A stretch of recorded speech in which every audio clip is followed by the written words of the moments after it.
All right, the next groove album we're going to talk about comes from Devildriver, The Fury of Our Maker's Hand. It's the second album from the band, released June 28th, 2005.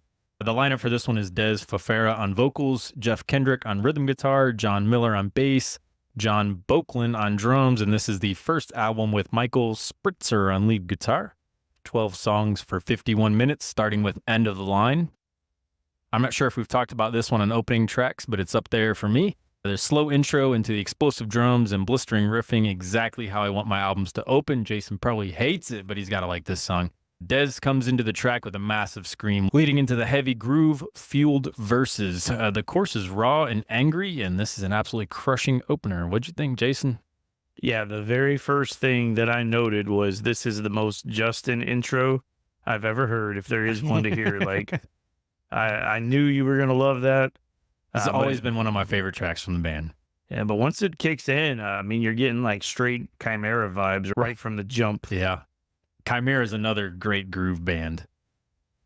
So far, they seem to have found like a nice balance here. They've cut ties with most of the residual nu metal elements, but Dez is still hanging on to that more animated vocal approach from the first album. And I think that's important. That's one of the things that makes this album good. It's becoming more Devildriver and less Cold Chamber. Yes. What'd you think of the follow-up track, Driving Down the Darkness? Again, I think Dez's vocals really set these early albums apart from the other things going on in the time. The music sounds great. I'm not saying that it doesn't, but back during the time when this album came out, it's very much what most of the bands were doing. And the reason that they sounded different from all of those bands was Dez, which is interesting because later on, that's kind of the opposite of what's going on. So. Correct. Yep. Grin Fucked is the third track. The effects on that opening riff are just nasty. There's a relentless aggressiveness, and Dez is coming at you with pure venom in the chorus. This track is straight out of a horror movie. It's kind of like the chase scene. I love this one. Yeah, this musically is definitely my favorite song on the album. Just overflowing with groove. Drumming is just next level here. He's crushing it on this whole album. Hold Back the Day follows that. The bells ringing and the simple riff pull you in before the onslaught begins. There's a massive anthemic chorus, which is weird to say because it's 1,000 miles an hour riffing and drums behind it, but it's like a rally cry. It's a standout on an album full of standouts. Yeah, I'm glad you mentioned this one because the very beginning almost sounds like it could be part of a System of a Down song. And it's got this really weird, like quirky left of center feel to it. But then you get into like, and you said anthemic, so I assume this is what you're talking about because to me it was almost like a power metal style of playing. Yeah. I mean, it worked really well with the song, and of course the vocals were not power metal influenced at all. No. But musically, it definitely had that vibe. Like somebody could have came and did the power metal vocals right over it, and it would have worked. Yeah, Sin and Sacrifice is another great track on the album. Yeah, this one, they start out with just some straight up shredding. Best chorus on the album, I think, and beautiful guitar work from Michael Spritzer here. Ripped Apart follows that. It's right back in your face, fast-paced and unrelenting. The chorus when Dez is screaming ripped apart is fierce and explosive. The bridge is one of my favorite parts in the entire album. Ripped Apart. Impending Disaster is another one. You skipped Just Run. Let's talk about Just Run first. Well, I like how they give you the brief sensory relief before annihilating your ears again. They do it several times throughout this album and makes that punch hit even harder when they come back in. This band is built to spin the pit, but this song, when Dez belts out Just Run, that's fucking intense. Can we talk about how good Dez sounded on this album? You briefly mentioned it, but he has power behind these vocals. This is the best Dez probably ever sounded on anything he's ever done. This album.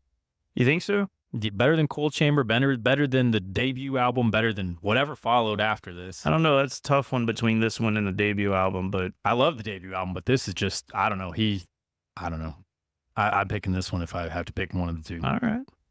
Impending Disaster. You briefly mentioned it. Yeah, Impending Disaster. I think I wanted to mention that one because I feel like more than most songs on the album, it totally lives up to the title because the music that they're creating here gives you that sense of impending disaster. He does get into a little bit of the coal chamber style vocals here on this particular song. Yeah, they still had a little, as you mentioned, residual from it.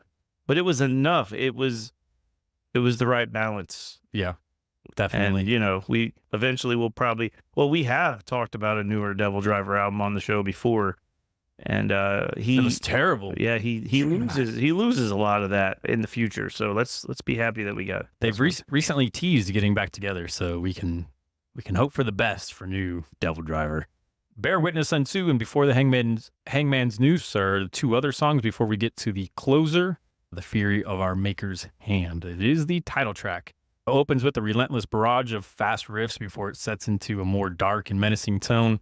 When they get into the more melodic middle section with the machine gun drums and Dez calmly saying, "What will you do?" it has a haunting feeling to it.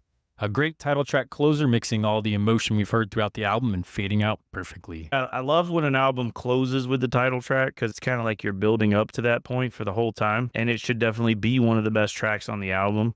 I think this one definitely is one of the top 3 songs on the album for sure, if not the best. I mean, it's up there. When it comes to groove, I'm usually a sucker for the more mid-tempo stuff, and this hits that button for me. So it's a great track. Great way to close it out, man. Yeah, overall, Devildriver is a band that I kind of lost interest in a long time ago. Yeah. I've always been a big fan of their first album, and I would listen to this one pretty frequently, but I've kind of lost touch with what they had going on. I touched on it at the beginning of this, but I think that Dez's vocals on these first few albums are what set them apart, not only from their contemporaries, but from their own later work. I don't know if it's Dez's delivery or if it's a change in the production style, but after this album, as they progressed, Dez became less and less intelligible and his lyrics became just more bland and kind of blended in. So this is an album where, they still were striking that balance much like they did on the first album. The thing that I've struggled with listening to Devildriver, pretty much since the first album, though, is song identity. So some of their songs do have a tendency to bleed together a little bit, and the album does do that a little bit in the middle. I also want to point out, Dez has not traditionally been known for great lyrics. Yeah, especially in Coal Chamber. A lot of the lyrics were pretty porny and juvenile. But I do start to see improvement here on this particular album, and they do continue to get better from this point. So they're still not the best lyrics, but it's a far cry from what he was doing when he was in Coal Chamber. So anyways, I've rambled on a lot. Overall, I think this album, it didn't hold up quite as good as I hoped it would, but I still think it's a great album from Devildriver, and I give this one a 4 out of 6. A 4 out of 6. 4 out of 6. So when I went back and listened to this today, I forgot just how great this album was and how much I loved it. There's no sophomore slump here. In fact, I could argue this is the peak of the band. We didn't talk about every track, but there are absolutely no skip songs here. Every song is strong and aggressive, full of fast riffing, explosive drums, and they keep that groove going. There's nasty, hateful lyrics from Dez, who never sounded better. There's a deluxe edition of this album that has 3 more tracks, including Unlucky 13, Guilty as Sin, and Digging Up the Corpses. All of these continue the onslaught and prove just how great this recording session really was. Every piece came together for this album, and it doesn't get any better in the Devildriver discography for me. The Fury of Our Maker's Hand is a 6 out of 6.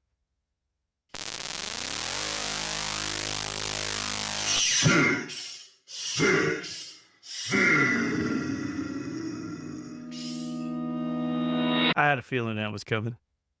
Yeah, when I listened to this album again this week, I don't know, man.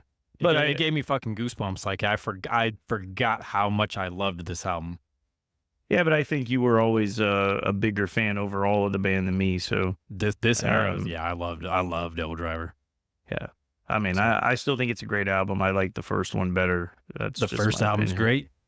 This one's the best, and I would argue the album right after this is still good. I thought that one. I thought that was a good album. It's as got well. Head On to Heartache and a lot of other good songs. But Yeah. The Fury of Our Maker's Hand is what we're talking about here. It is groove.